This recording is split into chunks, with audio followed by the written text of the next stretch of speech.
बोलिए सियावर रामचंद्र की जय।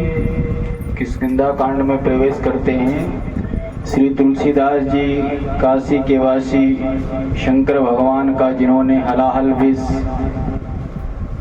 त्रिलोकी जल रही थी उसको बचाने के लिए पिया था, ऐसे स्वरूप का ध्यान करते हुए भगवान शंकर के चरणों में प्रणाम करते हैं।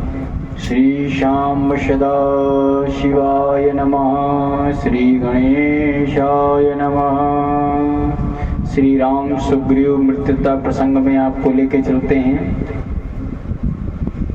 आगे चले बहुरी रघुराया, रे से मोक पर्वत नियराया। उस ऋष्यमुख पर्वत पर आगे मंत्रियों सहित सुग्रीव रहता था।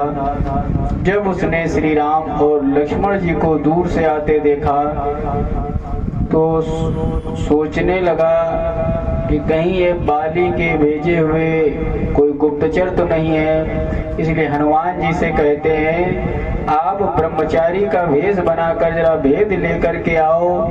ये कौन लोग हैं जो इस पर्वत की ओर चले आ रहे हैं? एतो वनमिदं दुर्ग बाल प्रणहितो ध्रुवम, छद्मना चीर वसनो पचरंता विहागतो।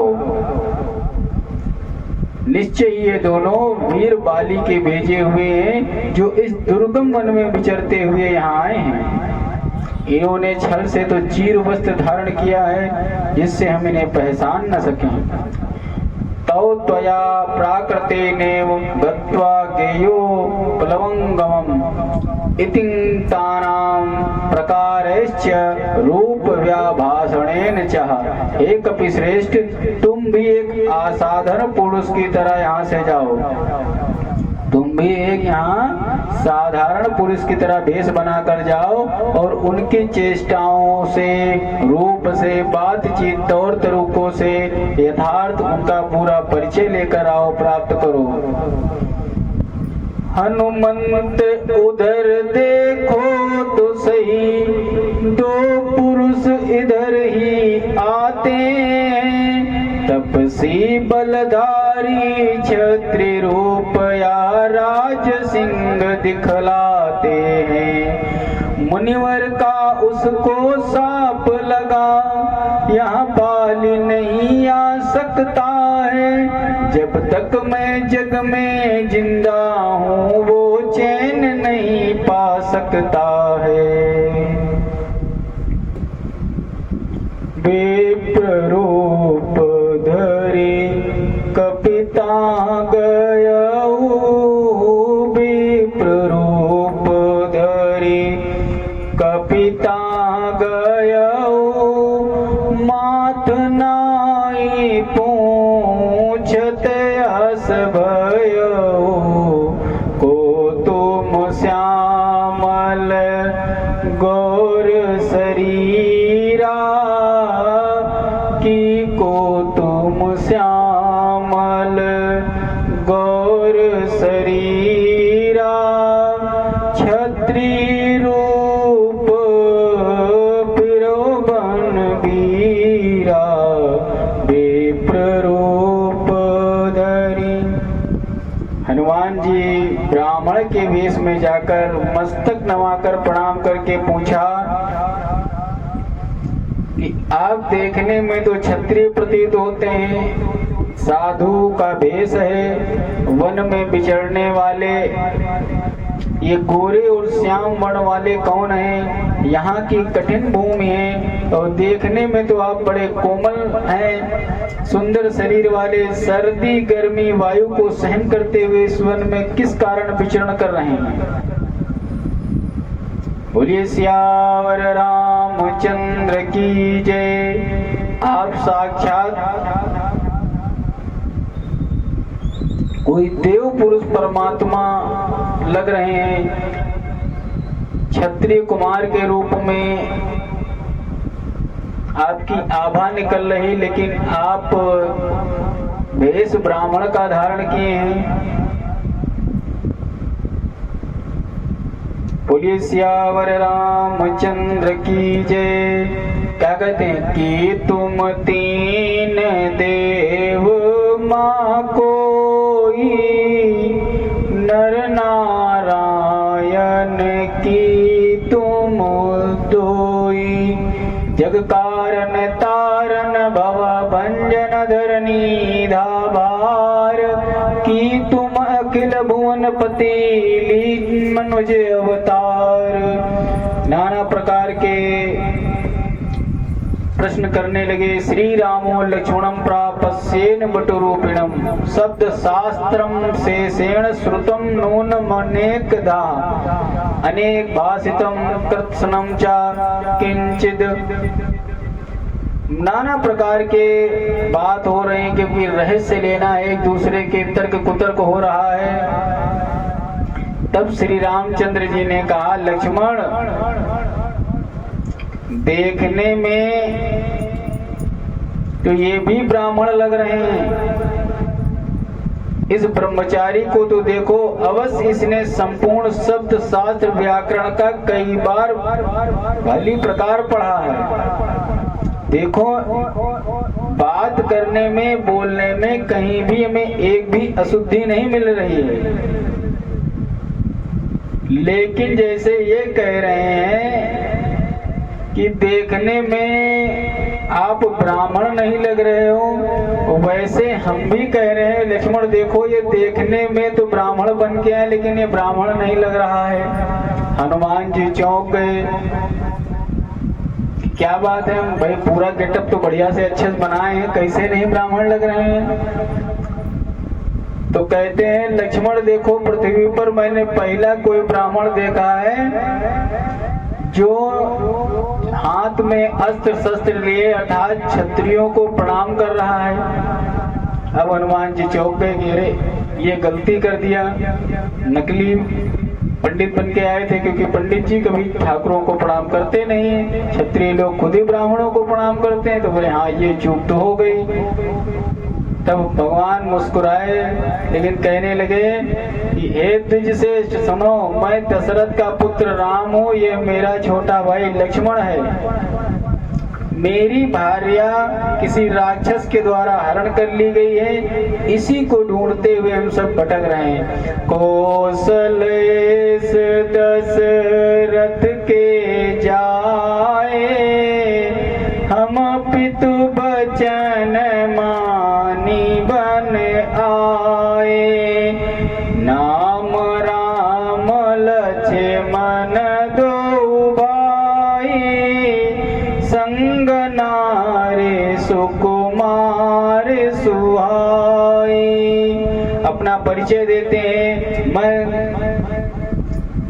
राम हूँ, ये मेरा छोटा भाई लक्ष्मण है। कौशल देश के राजा दशरथ के पुत्र राम और लक्ष्मण हैं, और एक सुंदर स्त्री के साथ वन में आए थे जो हमारी धर्म पत्नी है, और उनका हरण हो चुका है। वाल्मीकि रामायण में लक्ष्मण जी हनुमान जी से कहते हैं कौशलेश कुशलानाम समूहा कौशलम तस् ईसा कौशलेशा।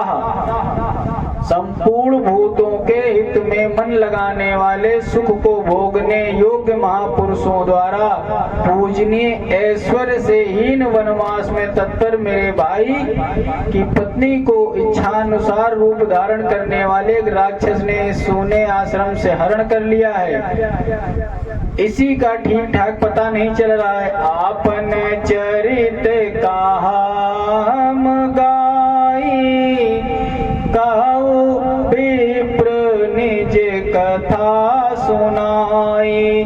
अच्छा अब हमने तो अपना पूरा बात बता दी, भेष बता दिया, लेकिन अब तुम अपनी बात बताओ, क्योंकि तुम भी जो है विप्र भेष में आए हो, तो विप्र को जवाब देना हमारा कर्तव्य था। लेकिन प्रभु पहचानी पर हो गई चरना, सो सुख उमा जाई नहीं बरना। भगवान शंकर कहते हैं पार्वती, हनुमान जी श्री राम जी को पहचान कर उनके चरणों में गिर गए और उनके मुख से वचन ही नहीं निकल रहे हैं। फिर धैर्य धारण करके विनती करने लगे, हे प्रभु, मैंने तो आपको बरसों बाद देखा है, फिर तपस्वी वेश में होने के कारण मैंने पूछा था, आप तो सर्वांतर्यामी हैं, आप मुझे मानव की भांति पूछ रहे हैं। रामायण में 3 लोगों ने भेष बदला, अभी तक कौन कौन ने?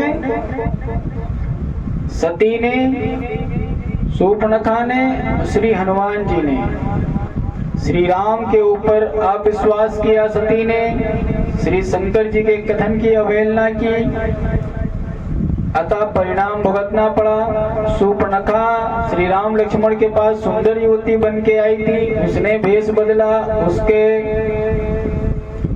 नाक कान कट गए। लेकिन यहाँ श्री राम जी विप्र वेश में भगवान के पास आए, लेकिन भावना यहाँ परोपकार की भावना से थी, सुग्रीव के लिए हित साधना था। तो जब कर्म और उद्देश्य निश्चल होता है तो परमात्मा की प्राप्ति हो जाती, नहीं तो भगवान तो सीधे कह दिए थे, मोहि कपट छल छेद्र न भावा। कपट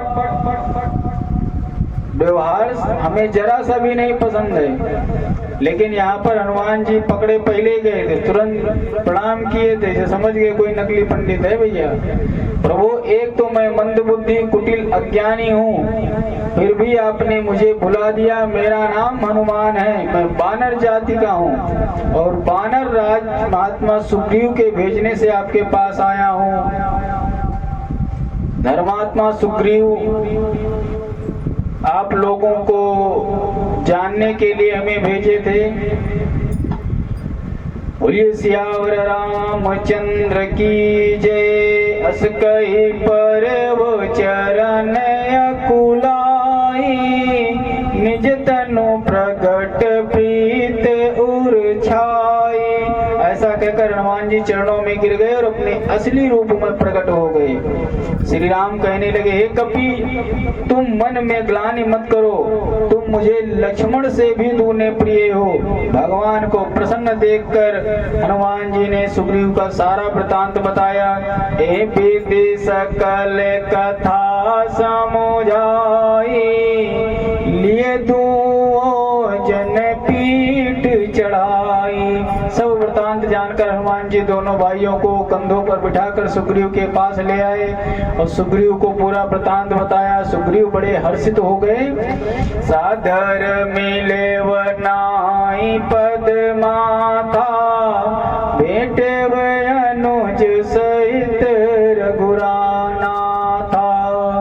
श्री राम और लक्ष्मण से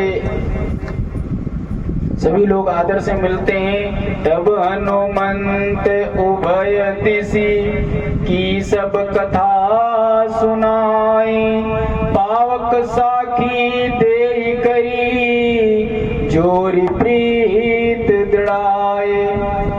तब हनुमान जी ने दोनों ओर की सब कथा बता करके अग्नि को साक्षी समझकर दोनों में परस्पर दृढ़ प्रीति करके एक मित्रता जोड़ दी।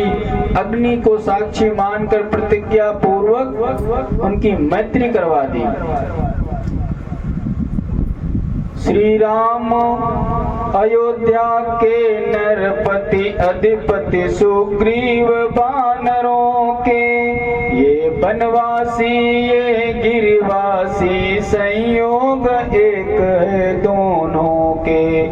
क्या जिक्र यहाँ घर का जर का, सर देने में इनकार न हो। ये वक्त दुआ ये दिल से हो, गमगीन हमारा यार न हो। मित्रता ना ऐसा रिश्ता है, जब जी चाहे तब तोड़ दिया। मिट्टी का नहीं खिलौना है, जो खेल खेल में तोड़ दिया। इस प्रकार श्री राम सुग्रीव की हृदय से मित्रता हो गई। सुग्रीव ने श्री राम से कहा, प्रभु जानकी जी अवश्य मिल जाएंगी, मैं एक आदर्श मित्रता प्रदर्शित करूंगा। मंत्री न सहित यहाँ एक बारा, बैठ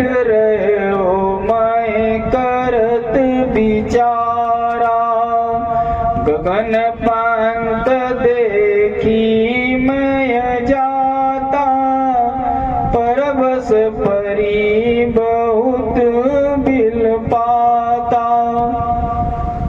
एक बार मंत्रियों के साथ बैठा हुआ कुछ विचार कर रहा था, तब मैंने एक पराये के वश में बहुत विलाप करती हुई स्त्री को आकाश मार्ग से जाते देखा था। शायद वो सीता जी हो।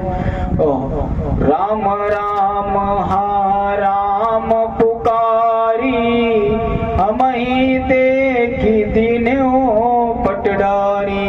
चार मंत्रियों सहित पांचवा में इस शैल शिखर पर बैठा हुआ था और मुझे देखकर देवी सीता ने अपनी चादर और कई सुंदर आभूषण ऊपर से गिराए थे।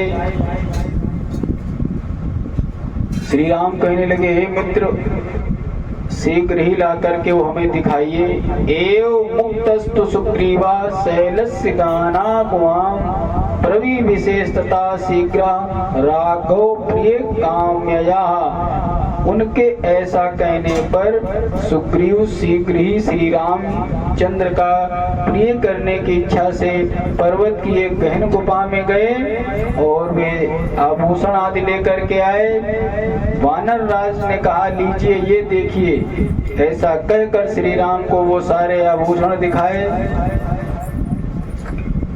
मेरी आंखों के सम्मुख ही क्या कहूँ निकल वो चोर गया, रह गए इधर कुंडल नुपुर, रथ सीधा दक्षिण ओर गया। श्री राम उस वस्त्र और आभूषण को देखकर अत्यंत दुखी हो गए। श्री लक्ष्मण जी से कहने लगे, हे लखन, तुम इनको देखकर बताओ, देखो ना ये सब जनक नंदिनी के ही हैं। श्री राम के ऐसा कहने पर लक्ष्मण जी रोने लगे, बोले, भैया ना मैं इन बाजू बंदों को पहचानता हूँ, ना मैं इन कुंडलों को पहचान पाता हूँ किसके हैं, परंतु प्रतिदिन भाभी के चरणों को प्रणाम करने के कारण मैं इन दोनों नुपुरों को अवश्य पहचानता हूँ। मैंने तो चरण निहारे, देखे माता के कान नहीं, मैं तो बिच्छुओं का सेवक हूँ, कुंडल की कुछ पहचान नहीं। बोलिए सियावर रामचंद्र की जय। कासो ग्रीव सुनौ रघुबीरा, तजऊ सोच मन आनौ धीरा। सुग्रीव कहने लगे, हे रघुनाथ जी, आप सोच मत करो, धैर्य धारण करो। सीता जी को प्राप्त करने में मैं आपकी सब प्रकार से सहायता करूंगा। सखा बचन सुनि हर से रामा, कृपा सिंधु बल शिव सिया रामा। कारण कवन बसहु बन रामा, मोहि कहव सुग्रीव सिया रामा। कृपा के समुद्र बल की सीमा श्री राम सखा सुग्रीव के वचन सुनकर हर्षित हुए और कहने लगे कि वो सब ठीक है, ये बताओ ये वन में रहने का क्या कारण है। नाथ बाली अरु मैं दो भाई, प्रीत रही कुछ बरनी न जाई। हे प्रभु, मैं और बाली दोनों भाई बड़े प्रेम से रहते थे। माया मैं सुत माया भी तही नाऊ, आवा सो प्रभु हमरे गाँव। मैं और मेरा भाई बाली, हम लोग बड़े प्रेम से रहने वाले, दोनों परम बलशाली और एक जैसे देखने में है प्रभु। एक दिन मैं दानों का पुत्र मायावी हमारी किष्किंधा नगरी में आया और दरवाजे पर आकर बाली को युद्ध के लिए ललकारने लगा। बाली और मैं उसकी ललकार को सुनकर बाहर आए और देख करके वो भागने लगा। हम भी उसके पीछे पीछे भागे। आगे वो एक पर्वत पर कंदरा की गुफा में घुस गया। तब मेरे भाई बाली ने कहा कि जब तक मैं इसे मार कर बाहर न निकलूं तब तक तू गुफा के दरवाजे पर खड़ा रहा और मेरी प्रतीक्षा करना। मायावी को गुफा में देखकर बाली को बड़ा क्रोध आया था और उन्होंने हमको यहीं पर रोक करके अंदर चले गए। और बिल के अंदर यानी जब अंदर घुसे तो उसके गुफा में कहते हैं साल बीत गए और दोनों लोग में से कोई बाहर नहीं निकला। जब इतने दिन तक मुझे भाई का दर्शन नहीं हुआ तो मैंने सोचा मेरे भाई इस गुफा में कहीं खो गए हैं और उस समय भ्रात स्नेह के कारण मेरा हृदय व्याकुल हो गया। मास दिवस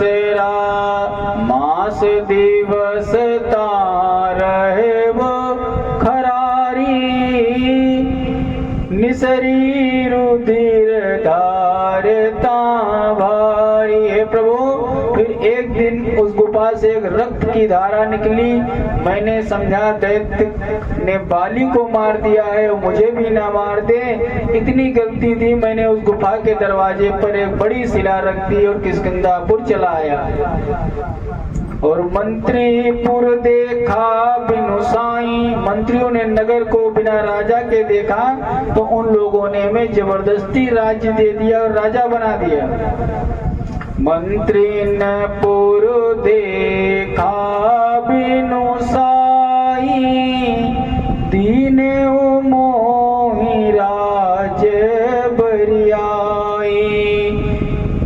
बालिताए मारे ग्रह आवा, देखी मोहि जिया भेद बढ़ावा।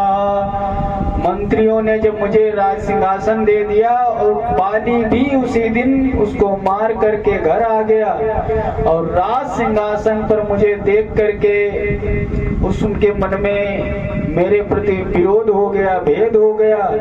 उसने समझा कि वो जो पत्थर रखने वाली बात थी, मैंने जानबूझकर राज्य लोभ के कारण राक्षस के साथ और उस गुफा को बंद कर दिया था, इससे मैं बाहर ना निकल सकूं। इसी के कारण ये राज हमने उसको मार करके लेना चाहा, ऐसा उसके अंदर आ गया। बोलिए सियावर रामचंद्र की जय। मास दिवस महीने में 30 दिन होते हैं अथवा मास 12, उसके दिन हुए 360। तो वाल्मीकि रामायण में यहाँ इसमें मास दिवस लिखा है। वाल्मीकि रामायण के अंतर्गत 1 वर्ष माना जाता है। खैर, उसने मुझे दुश्मन की तरह व्यवहार किया, उसने मुझे बहुत मारा। मेरा सर्वस्व धन जो मेरा व्यक्तिगत था, मेरी स्त्री को भी छीन लिया। तभी से उससे भयभीत होकर मैं संसार में भागा फिरता था। और एक ऋषि का श्राप था, यहाँ साप बस आवत नाही, तदब सबीत रहो मन माही। सुग्रीव के दुख को जान करके श्री राम जी कहने लगे, मैं बाली को तो एक ही बाण में मार दूंगा, उसे कोई भी श्राप या कोई भी आशीर्वाद नहीं बचा सकता है। सुग्रीव बताने लगे कि प्रभु, एक दुदुम्बी नामक एक राक्षस का भाई भैंसे का रूप बना करके यहाँ गर्जना करता हुआ आया और रात्रि में बाली को युद्ध के लिए ललकारने लगा। बाली ने उसकी चुनौती स्वीकार की और युद्ध करने लगा। बाली ने उसको सिंह पकड़ करके पटक दिया और उसके मस्तक को हाथों से मरोड़ डाला और इतनी दूर फेंक दिया कि वो मतंग ऋषि के आश्रम के पास आकर के गिरा। फेंकते समय रक्त की कुछ बूंदे आश्रम पर पड़ी और जब आश्रम में रक्त देखा तो महाराज मतंग मुनि ने श्राप दे दिया। उससे जहां तहां बहुत सा रक्त बरसा था। मतंग ऋषि को बहुत क्रोध हो गया था और क्रोध वर्ग में कहा था, अगर बाली तुम आज के बाद कभी इस पर्वत पर आओगे तो निसंदेह तुम्हारा सर फट जाएगा और तुम मर जाओगे। इसी कारण कभी भी बाली इस ऋषिमुख पर्वत पर नहीं आता था। श्री रामचंद्र जी सुग्रीव से कहने लगे, जेना मित्र दुख होई दुखारी, तिनहि बिलोकत पातक भारी। निज दुख गिर समरज करि जाना, मित्र का दुख रज मेरु समाना। जो लोग मित्र के दुख से दुखी नहीं होते हैं, उन्हें देखने से बड़ा पातक यानी पाप लगता है। अपने पर्वत के समान दुख को धूल के समान और मित्र के धूल के समान दुख को सुमेरु बड़े भारी पर्वत के समान देखना चाहिए। मित्र को कुपंथ से हटाकर अच्छे रास्ते पर चलाए, गुणों का बखान करे, अवगुणों को छिपाए, आपातकाल में सहायता करे और कोई शंका न करे। संकट आने पर उससे 100 गुना बड़ा स्नेह करना चाहिए। हे सुग्रीव, जो सामने तो मीठा बोलता हो और पीछे कुटिल व्यवहार करता हो, जिसका मन सांप की चाल जैसा हो, ऐसे मित्र को छोड़ देना चाहिए। हे सुग्रीव, नीति की बात सुनो। सेवक सठ नृप कृपन कुनारी, कपटी मित्र सूल समचारी। हे सुग्रीव, मूर्ख सेवक, कंजूस राजा, उल्टा स्त्री और कपटी मित्र, ये चारों सूल के समान होते हैं। हे मित्र, अब तुम मेरे भरोसे सारी चिंता छोड़ दो। का सुग्रीव सुनहु रघुबीरा, बाली महाबल अति रणधीरा। दुंदुभि अस्ति ताल दिखराए, बिनु प्रयास रघुनाथ डाए।